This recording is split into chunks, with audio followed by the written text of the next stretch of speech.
wanted to talk to you guys a little bit. I know more and more of you with YouTube and everything else, and everybody getting educated, are doing more and more body work on their own and that. Well, sometimes things get a little confusing about how to prep a panel and prepare things different ways.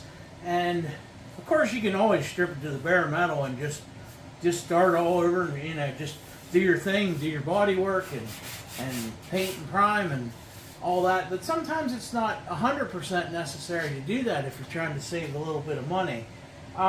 Like this panel, for example. This panel here, the base coat clear coat on it, it was already restored at one time. The base coat clear coat on it's beautiful. There's no dents in it or anything like that. So what I'm going to do with this panel here, rather than stripping it all to the bare metal, there's no rust or anything, I'm just going to prep it all with 220 and then feather out any little chips that might be in it and that.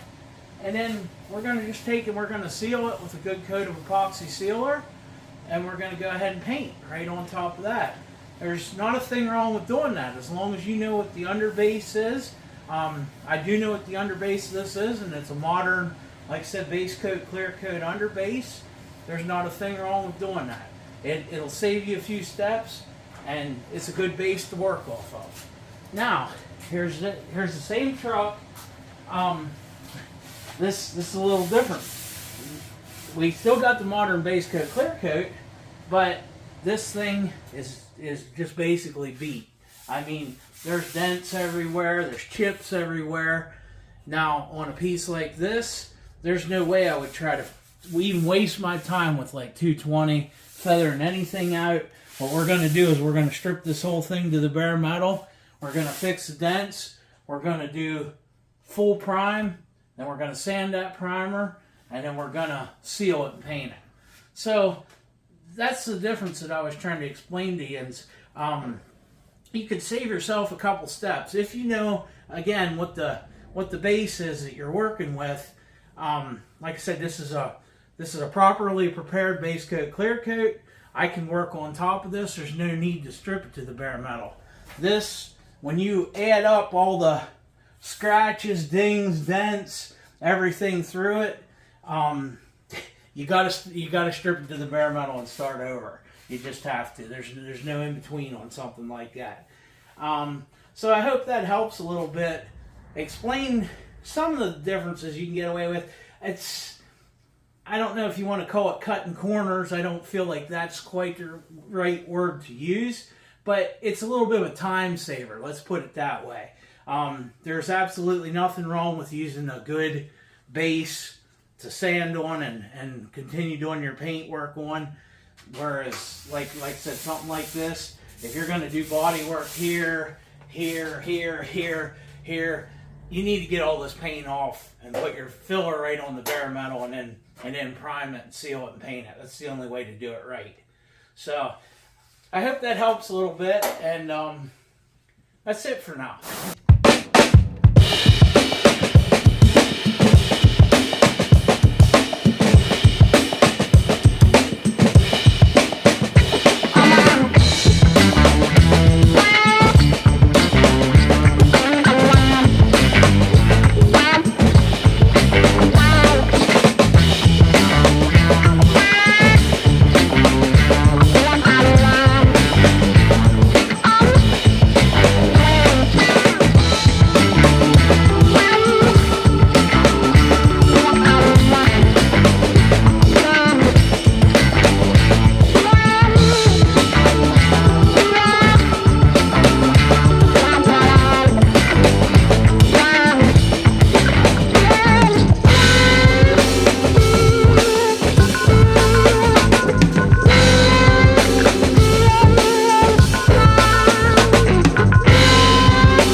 so we worked on this stuff all afternoon, and what I was trying to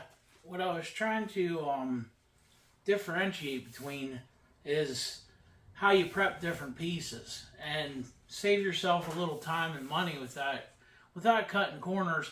And I also want to talk a little bit about the different types of primers. I know there's a lot of different primers out there, and it's very confusing if you don't know what you're doing or you don't know how to use them.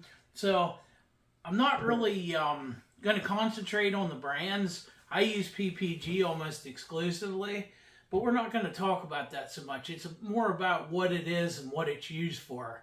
And you can pick the brand that you want to use and follow the data sheets for that and prep it that way. But it's more about what each one does. So back to these pieces. We started prepping on this one. I thought I was going to have to take it to bare metal. It did end up feathering out really nice.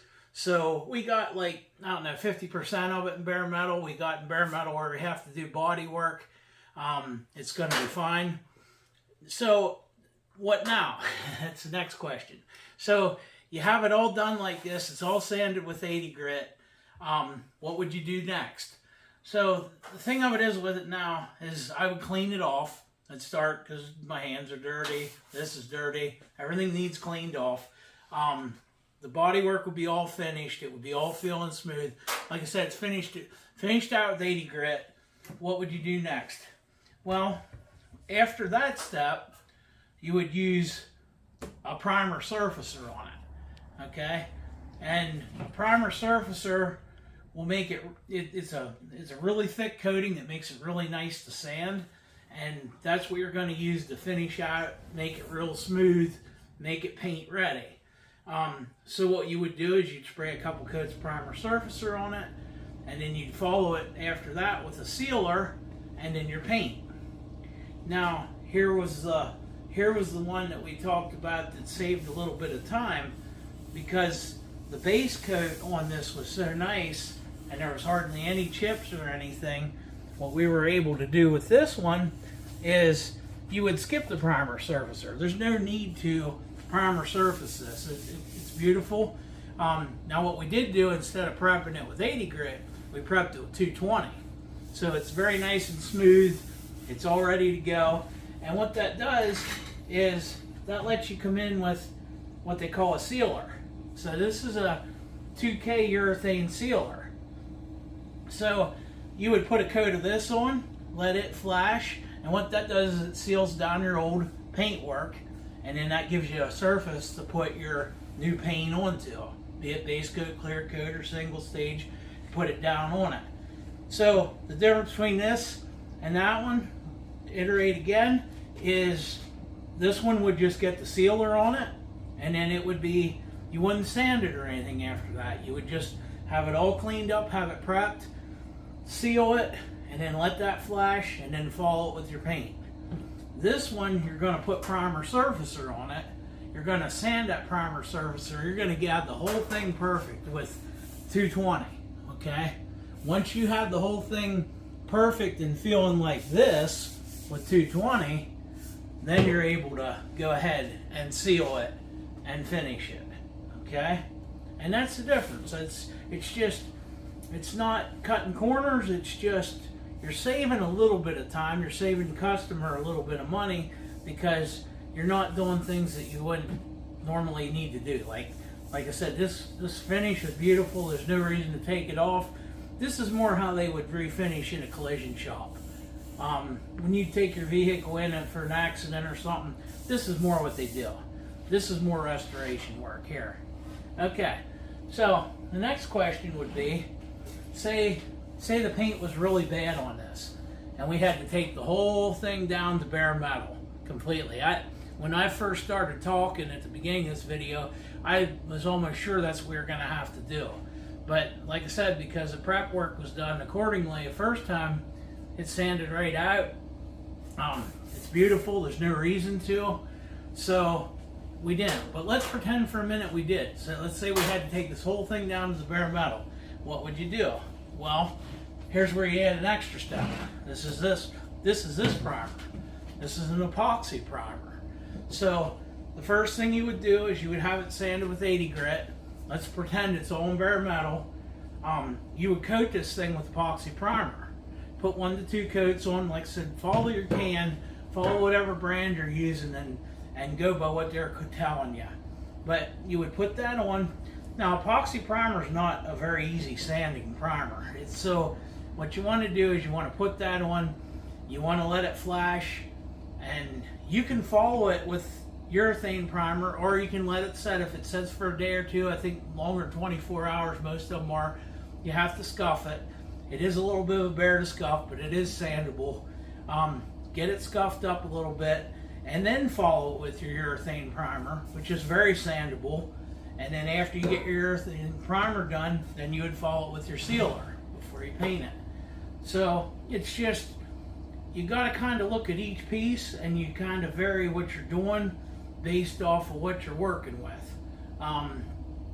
And that's about the simplest way I can put it right now, in terms of trying to make it so everybody understands it. I've been doing this for 30 years. It's like I know it, but trying to get it into words so the average person understands it, or somebody that wants to try it, is, I hope I'm accomplishing that. Let's just put it that way. So the fourth primer that they've come out with is, this is a 2K urethane primer, but it's also a sealer. Okay, just to add more confusion. So what's that mean? Well, that means you could take this product, put it on this, okay, with it just the way it is.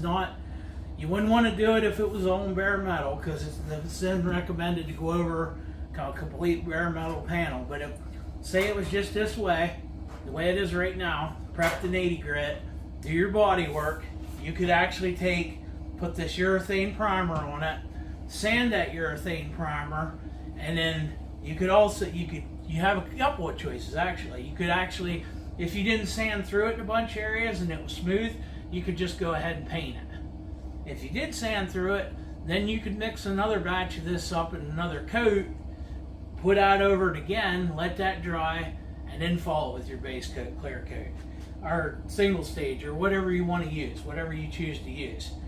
But I really like separating everything.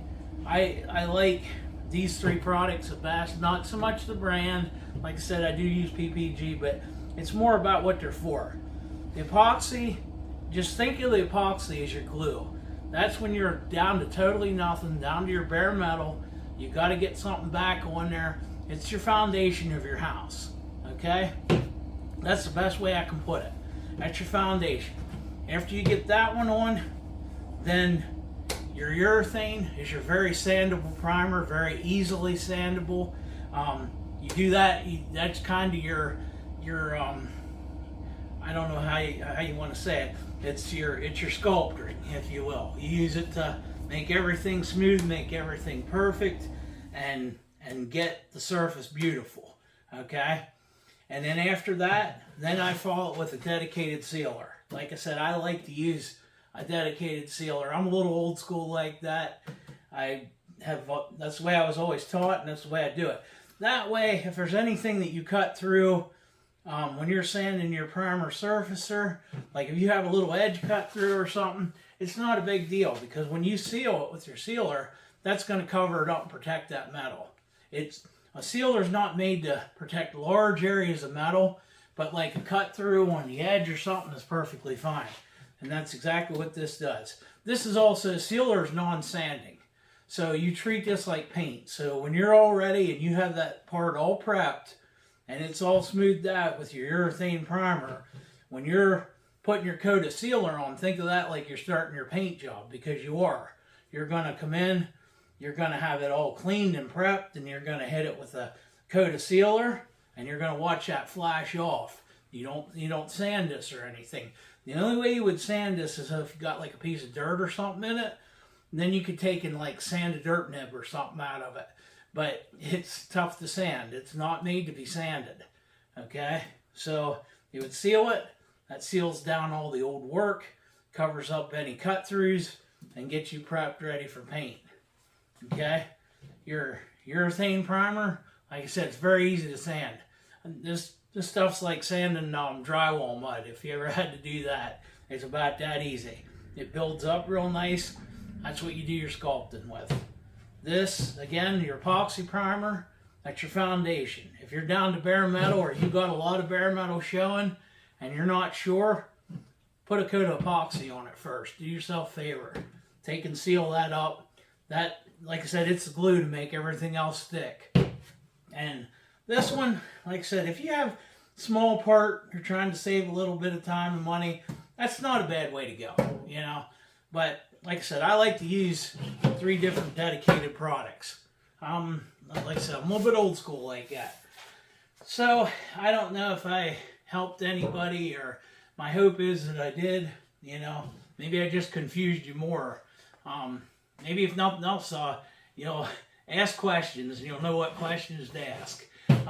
But like I said, don't worry about the brands so much. Worry about more what each one does. That's the important thing, because basically epoxy's epoxy and urethane's urethane, you know, and sealer's sealer.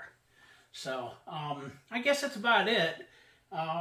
It's been a good afternoon in the garage. So I don't think I have anything else to say. So I'll talk to you later. Words. How's that?